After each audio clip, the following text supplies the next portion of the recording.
40 से भी नीचे रहेंगे। हमको तो लगता है किसी प्रदेश में बिहार खत्म, यूपी खत्म, बंगाल खत्म, राजस्थान खत्म, गुजरात में क्षत्रियों ने एकदम उनको हाशिए पे खड़ा कर दिया है। बस्ती जनता किसी अनुराग ठाकुर को नहीं जानती है, बस्ती जनता लोकल लोगों को जानती है, तो इसलिए अनुराग ठाकुर का यहाँ कुछ नहीं है। समाप्त व्यक्ति है सब। इन लोगों को अपना बोरिया मादे। जो वर्तमान सांसद हैं उनकी जमानत जब्त होने जा रही है। अगर फोटो ना हो तो वो सांसद का चेहरा नहीं पहचान पाएंगे। ये सबसे बड़ी लोगों के बीच में पीड़ा रह गई है। सबसे ज्यादा ठगा इस सरकार में अगर कोई गया है तो युवा गया, युवाओं को ठगा गया। उन्होंने वादा किया था 2 करोड़ रोजगार देने के लिए, मगर कहीं भी रोजगार दिए नहीं गए, उल्टा छीना गया। अब अभिवादन स्वीकार कीजिए। मैं शफ सईद और आपने देखना शुरू कर दिया है जनदर्शन न्यूज। हम मौजूद है उत्तर प्रदेश के बस्ती जनपद में, जहां पूर्व मंत्री राम प्रसाद चौधरी ने समाजवादी के सिंबल पर अपना पर्चा दाखिल किया। ये सीट इंडिया गठबंधन में समाजवादी पार्टी के खाते में गई थी। हमारे साथ मौजूद है कौशल सिंह। जानने का प्रयास करेंगे बस्ती की जनता के मन में क्या है। वो आने वाले दिनों में 25 तारीख को जब मतदान होगा तो कौन से सिंबल पर यहाँ की जनता वोट करेगी, और 4 तारीख को जब मतगणना होगी तो इसकी साफ होगी कि बस्ती का सांसद कौन होगा। क्या है बस्ती की जनता के मन में? दिख नहीं रहा आपको? आपको देखना चाहिए।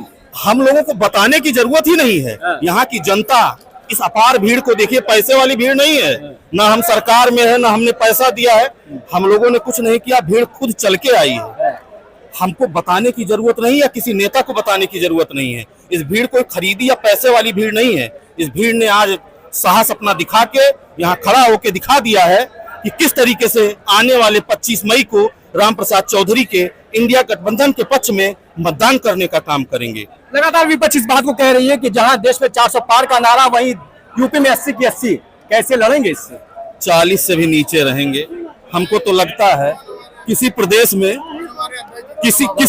में हमको क्लियर नहीं दिख रहा है। एक प्रदेश आप बता दीजिए जो क्लीन स्वीप कर रहे हैं। सब पहले कह रहे थे यूपी कर रहे हैं, खत्म तो हो गए यूपी से।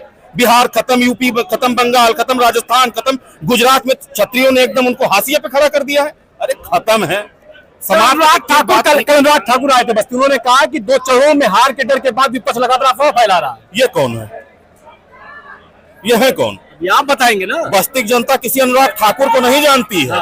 बस्ती जनता लोकल लोगों को जानती है, तो इसलिए अनुराग ठाकुर का यहाँ कुछ नहीं है। समाप्त व्यक्ति है सब। इन लोगों को अपना बोरिया मादे और जितने घोटाले किए हैं उसकी जांच के लिए और जेल जाने के लिए तैयार रहे। आने वाली सरकार हमारी है। हमारे साथ मौजूद है कविंद्र अतुल चौधरी, जो कि विधायक है कप्तानगंज से, सुपुत्र हैं राम प्रसाद चौधरी के, जो कि लोकसभा प्रत्याशी है। क्या कहना चाहेंगे आप? आपके पिता यहाँ से सांसद प्रत्याशी, आप खुद विधायक हैं। जनता के मन में क्या? देखिए, जनता के मन में पूरा साफ है कि यहाँ बस्ती से जो वर्तमान सांसद हैं उनकी जमानत जब्त होने जा रही है। आज वो पूरी तरीके से घबराए हुए।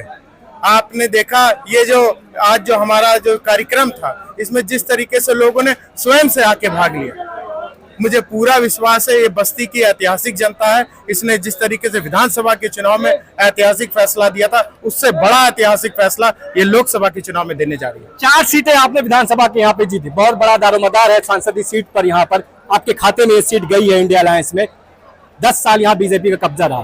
कौन से ऐसे काम है जो नहीं हो पाए, जो आपको करने हैं? देखिए, जो सबसे बड़ा यहाँ के लोगों का, जो आम जनमानस का, कि अगर फोटो ना हो तो वो सांसद का चेहरा नहीं पहचान पाएंगे। ये सबसे बड़ी लोगों के बीच में पीड़ा रह गई है कि जिसको उन्होंने जिताया था, जिसको उन्होंने दिल्ली भेजा था, आज वो उनके बीच से नदारत है। वो अपना सुख दुख उससे जब कह ही नहीं पा रहे हैं, तो उन्होंने कहा जब ऐसा लोग जो हमारे सुख दुख सुन नहीं सकता, तो आज जब मौका मिला तो हम उसके साथ क्यों खड़े हो। इसीलिए उनको हटाने का काम करें। सरकार कह रही है कि हमने कोरोना वैक्सीन मुफ्त में बांटी और लोगों की जान बचाई, और राशन देके भुखमरी से बचा रहे। इसको कहां तक देखते हैं? देखिए, सरकारों का काम होता है कि लोगों की सेवा करना। हम लोग भी लोगों की वजह से विधायक हुए हैं, तो ये हमारा परम कर्तव्य है कि लोगों की सेवा करें। जितना भी हम लोग का मौका मिलता है, जिस भी माध्यम से, तो सरकार है तो निश्चित रूप से सेवा करनी चाहिए, मगर सेवा करने के साथ लोगों के सुख दुख में उनके साथ भी, उनके बगल में खड़ा होना भी चाहिए, जो इस सरकार ने नहीं किया। इन्होंने जो दुख में थे उनको और दुखी करने का काम किया, इसलिए लोग बदलाव की तरफ। आप युवा हैं, युवाओं की भागीदारी की लगातार बात होती रही है। प्रधानमंत्री मोदी भी लगातार इस बात को कहते हैं कि देश में 60% युवा है, और युवाओं के हाथ, आगे आने वाले दिनों में सत्ता युवाओं के हाथ में जाएगी।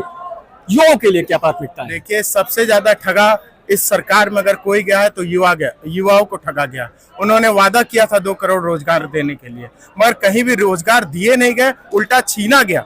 और उसके ऊपर ये सरकार मजा लेने का काम करती है। कहती है जो बीटेक एमटेक करे हुए हैं, जिनको बीटेक एमटेक करने में बहुत मोटा पैसा लगता है, बहुत उनके माता पिता से पूछो, क्योंकि जिनके परिवार होगा वही जान पाएंगे कि बच्चों को पढ़ाने में किस तरीके से मेहनत लगती है, अपना पेट काट के बच्चों को पढ़ाते हैं। और जो बीटेक एमटेक किए उनसे आप कहोगे पकौड़ा तलना रोजगार है, तो ये तो दोहरा डंडा चलाने की बात है। यही जो मजाक सरकार उठा रही है, उसी का बदला नौजवान इस चुनाव में लेने जा रहे हैं।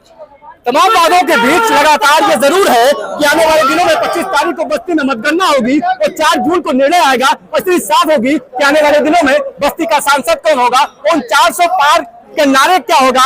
उत्तर प्रदेश में 80 की 80 लोकसभा जीतने का जहां दावा करती है, उन दावे की हकीकत जो है वो 4 जून को मालूम हो जाएगी। वीडियो जर्नलिस्ट मोहम्मद आरिफ के साथ मैं अशरफ सैयद, जनरेशन न्यूज़ के लिए बस्ती जनपद से।